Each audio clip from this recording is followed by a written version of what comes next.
26 सितंबर 2025 को इजराइल के प्रधानमंत्री बेंजामिन नेतन्याहू ने संयुक्त राष्ट्र महासभा में भाषण दिया। ये भाषण गाजा में चल रहे युद्ध के बीच हुआ, जहां इजराइल फिलिस्तीनी संगठन हमास को पूरी तरह खत्म करने की कोशिश कर रहा है। लेकिन भाषण शुरू होते ही ज्यादातर देशों के प्रतिनिधियों ने विरोध में हॉल से बाहर निकलकर वॉकआउट कर दिया।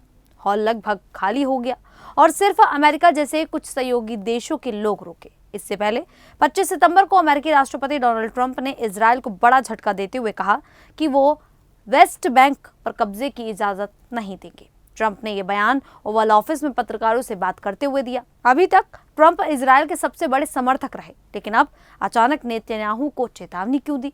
आइए इस वीडियो में आपको सब कुछ बताते हैं। नमस्कार, मेरा नाम है शालिनी और आप देख रहे हैं द न्यूज़ 15। सबसे पहले नेतन्याहू के भाषण की बात करते हैं। 26 सितंबर को न्यूयॉर्क के यूएन हेडक्वार्टर में जैसे ही नेतन्याहू मंच पर आए, हॉल में हलचल मच गई। नेतन्याहू के बोलना शुरू करते ही दर्जनों देशों के डेलीगेट्स ने विरोध किया और बाहर चले गए। कोलंबिया की उपराष्ट्रपति फ्रांसिया मार्केज और विदेश मंत्री रोजाविल विसेंशियो ने इस वॉकआउट की अगुवाई की। ये विरोध गाजा में इजराइल के हमलों के खिलाफ था, जहां हजारों लोग मारे जा चुके हैं। नेतन्याहू ने कहा कि इजराइल का मुख्य लक्ष्य हमास को पूरी तरह खत्म करना है और उन्होंने एक नक्शा दिखाया जिसे द कर्स यानी कि अभिशाप नाम दिया। इस नक्शे से उन्होंने बताया कि हमास, ईरान और यमन के हूती विद्रोही इजराइल को कैसे नुकसान पहुंचा रहे हैं।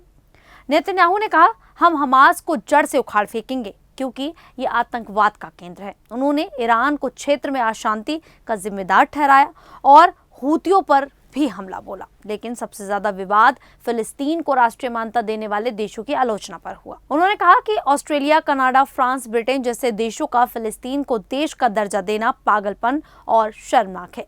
ये फैसले इजराइल को कमजोर कर रहे हैं। साथ ही उन्होंने ट्रंप की तारीफ की और कहा कि अमेरिका इजराइल का सबसे मजबूत दोस्त है। भाषण में उन्होंने 7 अक्टूबर 2023 के हमास हमले का जिक्र किया, जिसमें 1200 इजरायली मारे गए थे, और कहा कि इजराइल ने शानदार जवाब दिया। लेकिन यह भाषण दुनिया को और बांट गया। एक्स पर लोग वॉकआउट को न्याय की जीत बता रहे हैं। एक पोस्ट में कहा गया कि ये इजराइल की हिंसा के खिलाफ चेतावनी है। अब गाजा युद्ध का बैकग्राउंड समझते हैं। ये सब 7 अक्टूबर 2023 को शुरू हुआ, जब हमास ने इजराइल पर हमला किया। जवाब में इजराइल ने गाजा पर बड़े पैमाने पर बमबारी शुरू की। 2 साल बाद भी युद्ध चल रहा है। गाजा में 23 लाख लोग रहते हैं, लेकिन अब वहां सब कुछ तबाह हो चुका है। राष्ट्र के मुताबिक 40,000 से ज्यादा फिलिस्तीनी मारे गए, ज्यादातर महिलाएं और बच्चे। अस्पताल, स्कूल, घर सब तबाह हो चुका है। भोजन, पानी और दवाओं की कमी है। हमास ने 250 बंधकों को पकड़ा था, कुछ रिहा हुए, लेकिन बाकी कैद में है। इजराइल कहता है कि ये हमास को खत्म करने की जंग है, लेकिन दुनिया इसे मानवाधिकार उल्लंघन मानती है।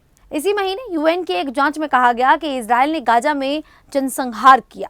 अंतर्राष्ट्रीय न्यायालय ने नवंबर 2024 में नेतन्याहू के खिलाफ मानवता के खिलाफ अपराधों के लिए गिरफ्तारी वारंट जारी किया। ये वारंट उनके यूएन दौरे के दौरान भी लागू था, लेकिन अमेरिका ने गिरफ्तारी नहीं की।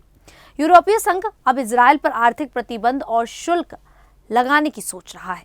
ईयू ने इजराइल से कहा कि वो स्वतंत्र फिलिस्तीनी राष्ट्र के लिए सहमत हो। ये सब इजराइल को वैश्विक अलगाव की ओर ले जा रहा है। अब ट्रंप की चेतावनी पर आते हैं, जो इजराइल के लिए सबसे बड़ा झटका है। 25 सितंबर को ओवल ऑफिस में ट्रंप ने कहा, मैं इजराइल को वेस्ट बैंक पर कब्जा करने की इजाजत नहीं दूंगा। बहुत हो चुका, अब रुकने का समय आ गया है।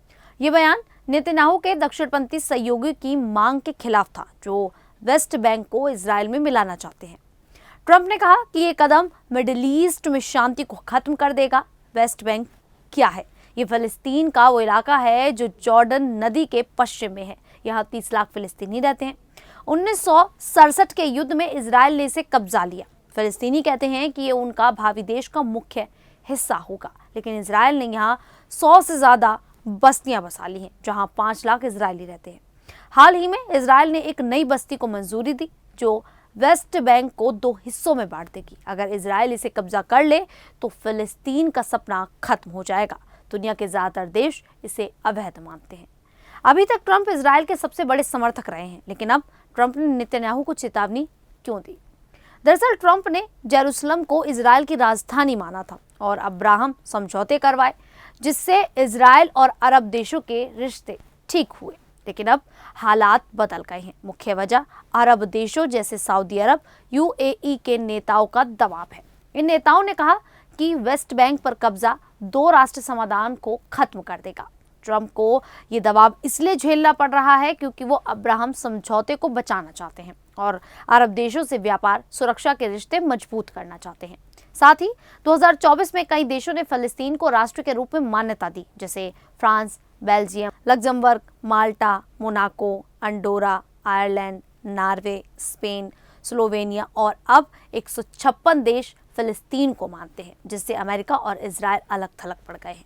ट्रंप को लगता है कि लंबा युद्ध इजराइल की छवि खराब कर रहा है। अप्रैल 2024 में ट्रंप ने कहा था कि नेतन्याहू को 7 अक्टूबर हमले के लिए आलोचना झेलनी चाहिए और युद्ध जल्द खत्म करना चाहिए। UNGA में भी ट्रंप ने गाजा युद्ध को तुरंत रोकने की अपील की और कहा कि बंधकों की रिहाई का सौदा बहुत करीब है। एक्सपर्ट्स कहते हैं कि ट्रंप का ये रुख अमेरिकी विदेश नीति में बदलाव का है। वो अब शांति की दिशा में कदम उठा रहे हैं क्योंकि लंबे युद्ध से इजराइल की PR खराब हो रही है और वैश्विक दबाव बढ़ रहा है। चुनावी वजह से भी हो सकता है, जहां ट्रंप अरब और मुस्लिम वोटर्स को खुश रखना चाहते हैं। कुल मिलाकर ट्रंप अभी भी इजराइल के साथ है, लेकिन वो नहीं चाहते कि नेतन्याहू की आक्रामक नीतियां पूरे क्षेत्र को अस्थिर करें। खैर, क्या लगता है आपको कि ट्रंप क्या इन्हीं कारणों की वजह से अब नेतन्याहू के खिलाफ जाते नजर आ रहे हैं या और कोई भी वजह हो सकती है? तो आप हमें कमेंट करके जरूर बताइएगा। अभी के लिए इतना ही, फिर हाजिर होंगे ऐसी ही देश और दुनिया से जुड़ी बड़ी खबरों के साथ। तब तक के लिए देखते रहिए द न्यूज़ 15।